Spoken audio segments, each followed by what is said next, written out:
দুটি নগ্ন দেহ পড়ে আছে বিছানায়। দরজা খোলা মাত্রই এই দৃশ্য চোখে পড়ল। আমি দরজা বন্ধ করে চলে এলাম। এই বাড়িতে এমনই চলে, আমার স্বামী রোজ নতুন নতুন মেয়েকে বাসায় নিয়ে আসে।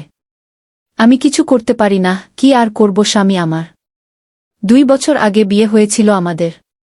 আমি সাধারণ পরিবারের সন্তান, মা বাবা তেমন ধনী না। সেদিনের কথা এখনও মনে আছে।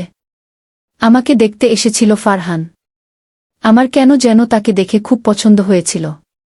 মনে মনে ভাবতেছিলাম, যদি ও আমার স্বামী হতো। আল্লাহ আমার দোয়া কবুল করেন এবং উনি আমাকে বিয়ে করতে রাজি হয়ে যান। আমি যে কতটা খুশি হয়েছিলাম বলার বাহিরে।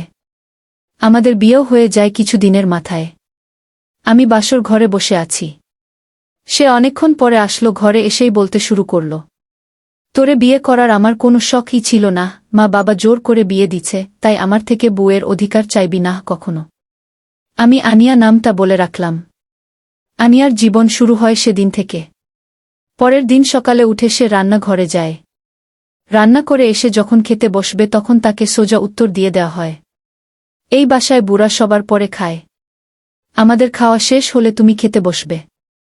আনিয়া অপেক্ষা করে। যখন সবার খাওয়া শেষে আনিয়া খাবারের দিকে তাকায় তখন দেখে সব কিছু প্রায় শেষ।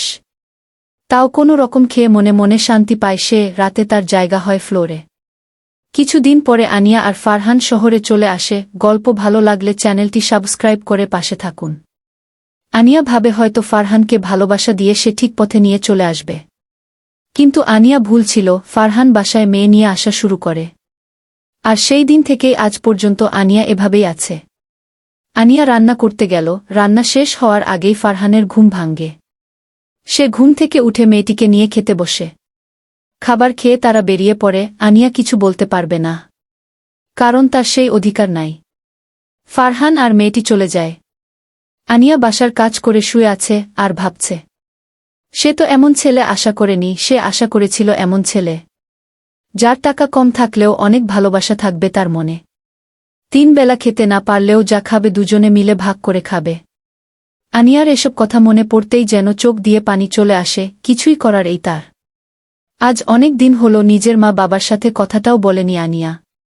তার হাতে একটা মোবাইল তো আছে, কিন্তু টাকা থাকে না। ফারহানকেও যে বলবে তা বলার সাহস ও নেই। আনিয়া গোসল সেরে নামাজ পড়তে বসে। প্রতিদিনের মতো আজও সে কাঁদছে, যাতে তার ভাগ্য খুলে যায়। ফারহান সব প্রক্রিয়া ছেড়ে তাকে ভালোবাসে। কিন্তু আনিয়া জানে তার ভাগ্যে এমটা হয়তো লিখা নাই। আনিয়া রান্না ঘরে গিয়ে এখন রান্না করতেছে। রাতের খাবার প্রায় তৈরি। এমন সময় কলিং বেল বাজে। ফারহান এসেছে এবং তার সাথে একটি মেয়েও। কিন্তু আনিয়া সবচেয়ে বড় শক তখন হয় যখন আনিয়া লক্ষ্য করে মেয়েটির চেহারা। আনিয়া যেন নিজের চোখকে বিশ্বাস করতে পারছে না। পরের পার্ট পেতে পেজটি সবাই ফলো করুন। ভিউর গল্প চলবে অবসেফিয়ান পার্ট 1। গল্পের নামও তোমারই জন্য। সূচনা পর্ব। এরিয়ান।